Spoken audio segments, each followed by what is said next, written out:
پس علم بھی دو قسم کا ہے، علم عارفیت اور علم عاریت۔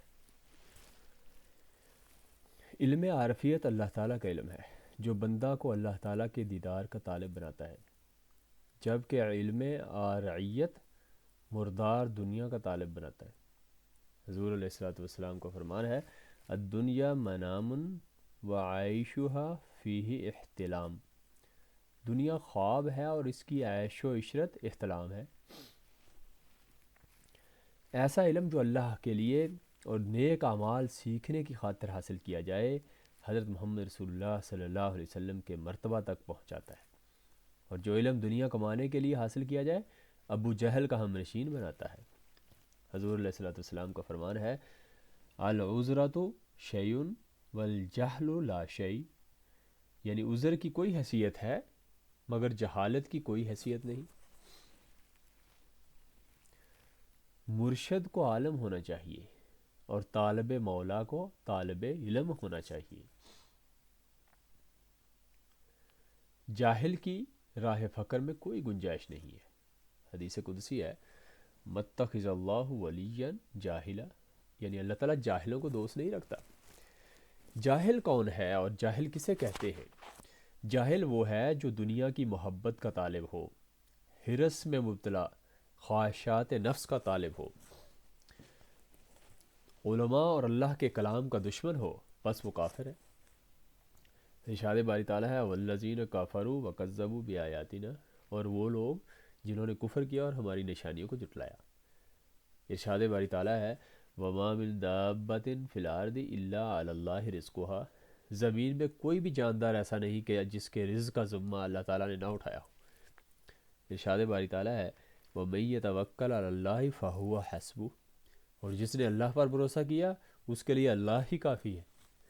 ارشاد باری تعالیٰ ہے ان اللہ یرزق من یشاء بغیر حساب، بے شک اللہ جسے چاہتا ہے بے حساب رزق دیتا ہے۔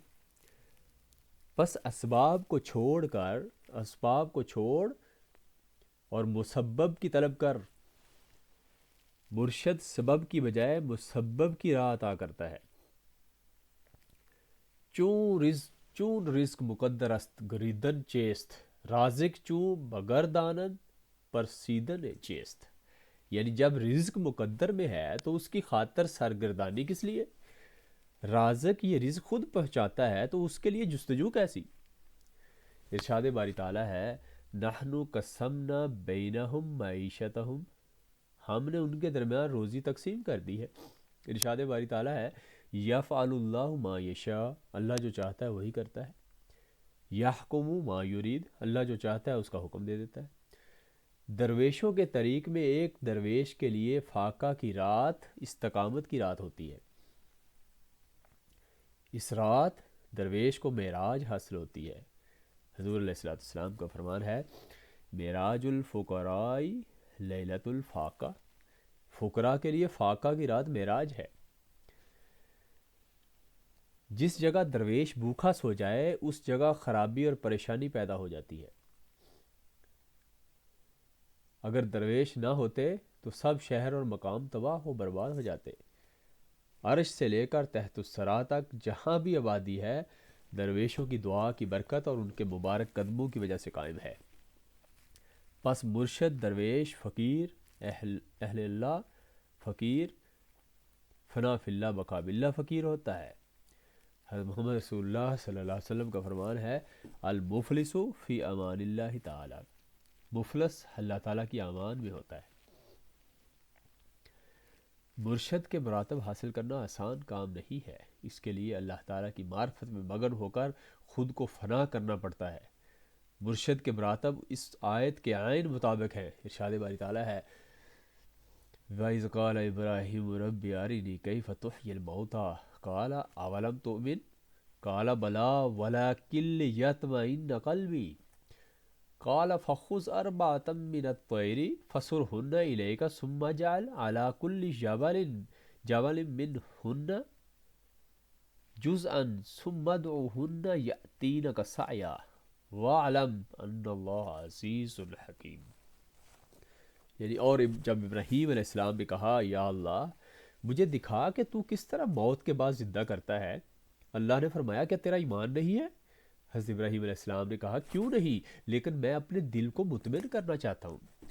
اللہ نے فرمایا سو تم 4 پرندے پکڑو، انہیں اپنے ساتھ مانوس کرو، پھر ان کا ذبح کر کے ان کا ایک ایک ٹکڑا ایک ایک پہاڑ پر رکھ دو، پھر ان کو بلاؤ، وہ تمہارے پاس دوڑ کر آئیں گے، اور جان لے کہ اللہ تعالیٰ ہر چیز پر غالب اور حکمت والا ہے۔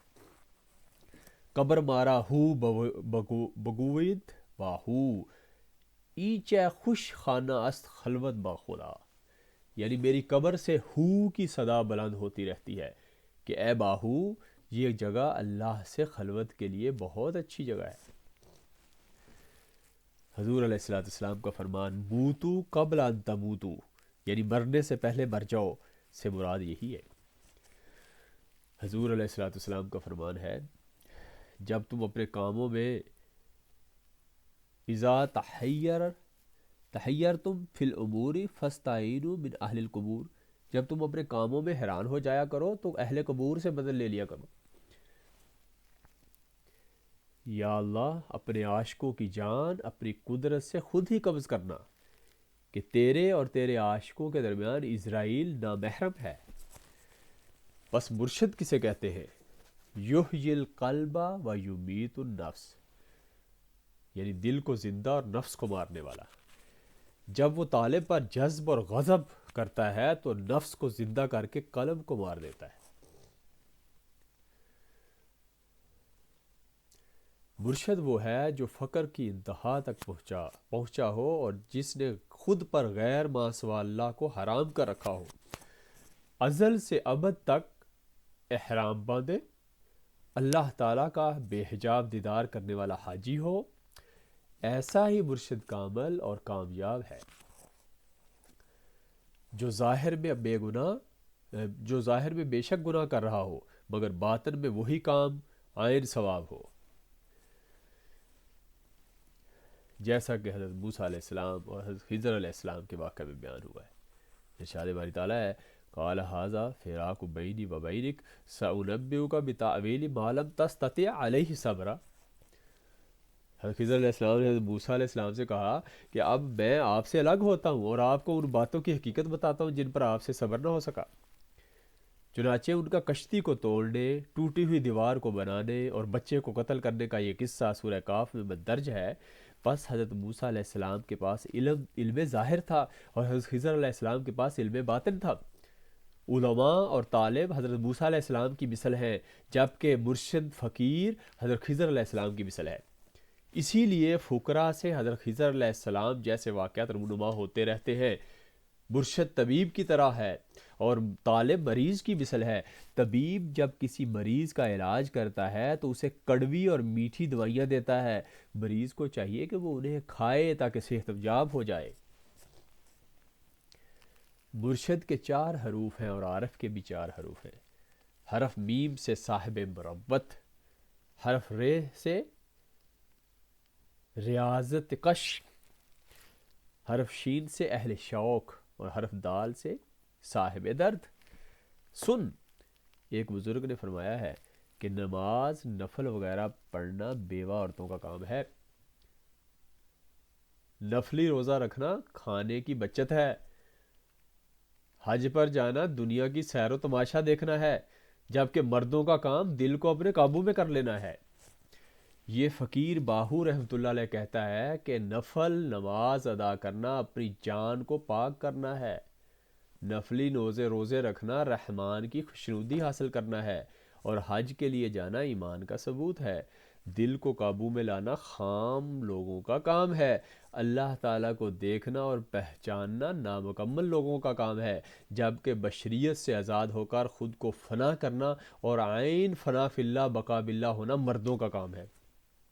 پس مرشد کامل مرد صاحب تجرد اور صاحب درد ہونا چاہیے۔ صاحب تجرد مین سب سے جدا اور اللہ کے ساتھ یکتا و تنہا۔ ارشاد باری تعالیٰ ہے یقاتلون فی سبیل اللہ، اللہ کی راہ میں قتال کرو۔ پس مرشدی وراثت نہیں ہے، بلکہ کھرا اور کھوٹا پرکھنے کی صرافی ہے۔ بس مرشدی وراثت نہیں ہے بلکہ کھرا اور کھوٹا پرکھنے کی صرافی ہے۔ مرشدی روپے پیسے اور اشیاء کے لین دین سے حاصل نہیں ہوتی بلکہ یہ خاص و خاص اور نہایت افضل مرتبہ ہے۔ مرشد میرا اخص ہے، اخص مین نہایت اعلیٰ، افضل، خاص الخاص سے بھی خاص، اور ارادت میری کامل ہے۔ مرشد میرا اخص ہے اور ارادت میری کامل ہے۔ مقامات چار ہیں، مقام عام، مقام خاص، مقام خاص الخاص اور مقام اخص۔ مقام اخص مقام سر ہے، مقام سر مین جہاں انسان کامل اللہ کا راز بھی اور رازدان بھی بن جاتا ہے۔ چونکہ میرا پیر خاص ہے، میرا پیر اخص ہے، اس لیے اس پر میرا اعتقاد مکمل ہے۔